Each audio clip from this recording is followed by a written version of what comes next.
Describe an experiment to show that water has maximum density at 4 degrees centigrade. What important consequences follow from this peculiar property of water? Discuss the importance of this phenomena in nature. Okay, एक experiment जो कि किया था hope scientist थे उन्होंने किया था, उसको जरा हम समझते हैं। देखिए क्या होता है ये।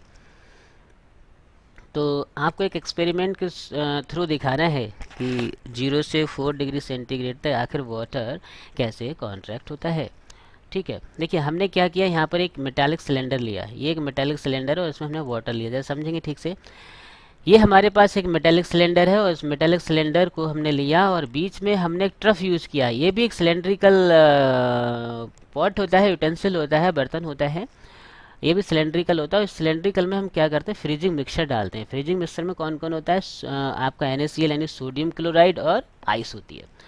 तो इन दोनों को हम 0 डिग्री से, जाहिर सी बात है फ्रीजिंग मिक्सचर है तो इसका टेम्परेचर 0 डिग्री सेंटीग्रेड होगा।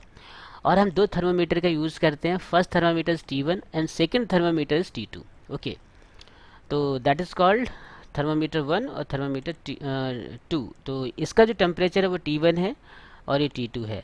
अब देखिए ऑब्जर्वेशन क्या है, शुरुआत में हम क्या करते हैं कि इसमें इनिशियली हम दोनों जो थर्मामीटर है उसको सेम टेम्परेचर पर रखते हैं। अब रूम टेम्परेचर हमारा सेम टेम्परेचर होता है।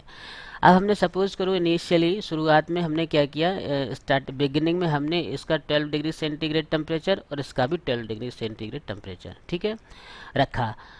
उसके बाद क्या होता है कि हम टेम्परेचर रिकॉर्ड कर लेते हैं कि हाँ दोनों का टेम्परेचर 12 डिग्री सेंटीग्रेड है। और लगभग कुछ टाइम के बाद 30-40 मिनट या 50 मिनट्स के बाद हम देखते हैं कि क्या होता है कि जो temperature recorded by the thermometer 2 starts decreasing. ये जो होता है ना थर्मोमीटर 2, इसका टेम्परेचर 12 से कम होने लगता है, यानी 12 डिग्री सेंटीग्रेड जो हमने लिया था उससे इसका टेम्परेचर कम होने लगता है। और ये कम होते होते होने लगता है, लेकिन इसका एज इट इज़ सेम रहता है। ऐसा क्यों होता है ये डिस्कस करेंगे हम। नंबर थर्ड आते हैं, तो temperature recorded by the thermometer to remains constant. और होता क्या है, इसका टेम्परेचर कुछ देर के बाद कम होते होते होते होते कितना हो जाता है, 4 डिग्री सेंटीग्रेड हो जाता है। 12 से कितना हो गया, 4 डिग्री सेंटीग्रेड। इसको हमने ग्राफ से भी दिखाया था, कितना अच्छा समझ में आ जाएगा। ये 12 था, अब 12 से क्या था, नहीं यहाँ पर देखिए ये T2 दूसरा थर्मोमीटर ये है। 12 से ये कितना हो गया, 4 डिग्री सेंटीग्रेड हो गया। यानी कि टेम्परेचर कुछ देर के बाद 12 डिग्री से 4 डिग्री सेंटीग्रेड हो गया। इसके बाद क्या होता है, टेम्परेचर कम नहीं होता है और वो कम हो जाना चाहिए। जब भी कम हो रहा है तो 4 डिग्री से भी कम हो जाना चाहिए। बहुत अच्छा, यहाँ पर बिल्कुल अभी हम बात करेंगे क्यों ऐसा हो रहा है।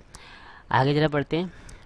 As the temperature falls below, अच्छा ठीक है, अब देखिए बात करते हैं ऐसा क्यों होता है। ऐसा इसलिए होता है कि जैसे ही जो टेम्परेचर होता है 4 डिग्री सेंटीग्रेड से नीचे होता है, तो हमने बताया अभी डिस्कस किया है कई बार कि 4 डिग्री सेंटीग्रेड से जैसे ही टेम्परेचर कम होता है तो वहाँ पर क्या होने लगता है, एक्सपेंशन होने लगता है। तो वाटर क्या होता है, एक्सपेंड होता है। 0 से 4 डिग्री सेंटीग्रेड कॉन्ट्रैक्ट होता है, जाहिर सी बात है। तो 4 से 0 तक हम जाएंगे तो क्या होगा, वो धीरे धीरे एक्सपेंड होने लगेगा। और जैसे ही एक्सपेंड होता है तो वॉल्यूम इंक्रीज होता है। जब वॉल्यूम इंक्रीज होता है तो डेंसिटी डिक्रीज होती है। और जब डेंसिटी डिक्रीज होती है तो वाटर के पार्टिकल्स यहाँ से राइजेज होते हैं। मैं फिर से समझाता हूँ, वाटर के पार्टिकल राइजेज होते हैं और ये ऊपर जाने लगते हैं। फिर से देखिए बात करते हैं इस पर, ऐसा क्या हुआ जो अभी हमने बात की। ऐसा होता है जैसे ही 4 डिग्री सेंटीग्रेड से वाटर का टेम्परेचर नीचे जाता है तो वाटर एक्सपेंड होने लगता है। और जब एक्सपेंड होने लगता है तो इसमें वॉल्यूम इंक्रीज होता है, डेंसिटी डिक्रीज होती है। जब डेंसिटी डिक्रीज होती है वाटर के पार्टिकल्स राइज होने लगते हैं, और राइज होने लगते हैं तो इनकी जगह दूसरे पार्टिकल्स जगह लेने लगते हैं और जो 4 डिग्री सेंटीग्रेड वाले पार्टिकल्स होते हैं ऊपर जाने लगते हैं।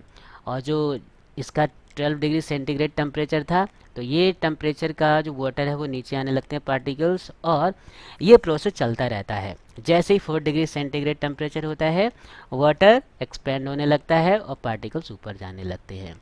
और इसका टेम्परेचर जो है बैलेंस करने के लिए हम क्या करते हैं, यहाँ पर एक बीच में एक फ्रीजिंग मिक्सचर लगा देते हैं। ये एक्सपेरिमेंट इसलिए किया था, यहाँ पर फ्रीजिंग मिक्सचर इसलिए लगाया क्योंकि इसका टेम्परेचर क्या 0 डिग्री सेंटीग्रेड है।